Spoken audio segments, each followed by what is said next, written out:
Hi guys, today we're going to read chapter 14, Sammy. It was horrible, stinky, rainy day. Some rainy days are fun and exciting, but not this one. This one stunk. All the children were wet and wore smelly raincoats. The whole room smelled awful. Ew, it stinks in here, said Marcia. Everybody laughed, but she was right. There was one good thing, however. There was a new boy in class. New kids are always fun, except no one could even tell what the new boy looked like. He was completely covered by his raincoat. Class, said Miss Jules, I'd like you to meet Sammy. Let us show him what a nice class we can be. Leslie walked up and smiled at Sammy, but her smile quickly turned into a frown. You smell terrible, she said. Leslie, exclaimed Miss Jules, that's no way to greet a new member of our class. Miss Jules wrote Leslie's name on the blackboard under the word discipline. But he does, Mrs. Jules, said Leslie. He smells awful. You're ugly, Sammy replied. Now, Sammy, that's no way to talk, said Mrs. Jules. Leslie is a pretty girl. She's ugly, said Sammy. Allison spoke up. Well, you smell terrible and are probably even uglier, but nobody can see you because you're hiding under that smelly old raincoat. That will be enough of that, said Miss Jules. Now, Sammy, why don't you take your coat off and hang it in the closet? Let us see how nice you look. I don't want to, you old windbag, said Sammy. That's because he's so ugly, said Leslie. I'm sure he's quite handsome, said Miss Jules.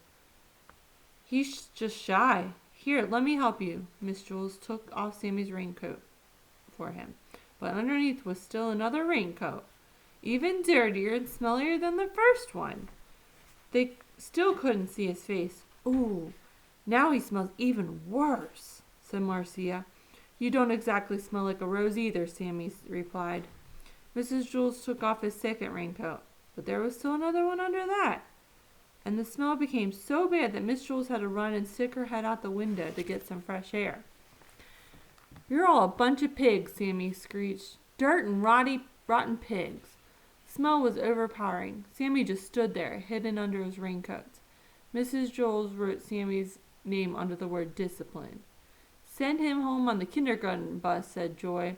Not with me, said Todd. Mrs. Jules held her nose, walked up to Sammy, and removed his raincoat.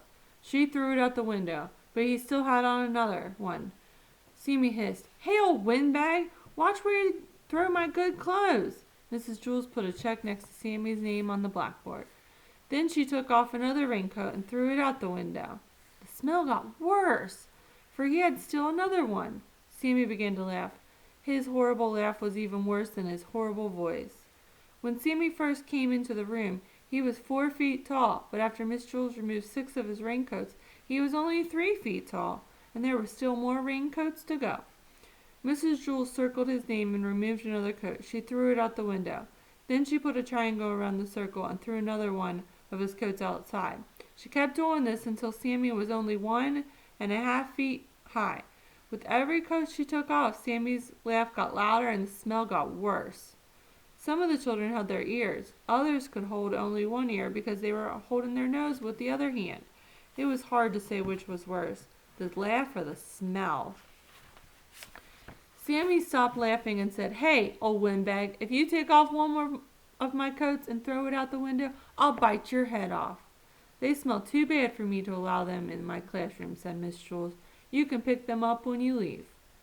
They smell better than you do, pighead, Sammy shouted. Mrs. Jules didn't stop. She took off another one of his coats, then another, and another. Sammy was only 4 inches tall, 3 inches tall, 2 inches tall. At last she removed the final coat. All that was there was a dead rat. Ugh. Well, I don't know allow dead rats in my classroom, said Miss Jules. She picked it up by the tail, put it in a plastic bag, and threw it away. Mrs. Jules didn't allow dead rats in her class. Todd once brought in a dead rat for show and tell, and Mrs. Jules made him throw that one away too. I'm glad Sammy isn't allowed in the classroom, said Rondi. I didn't like him very much. Yes, said Miss Jules. We caught another one. Dead rats were always trying to sneak into Mrs. Jules' class. That was the 3rd one she caught since September. All right, tomorrow we will read chapter 15. Dee Dee, see you then.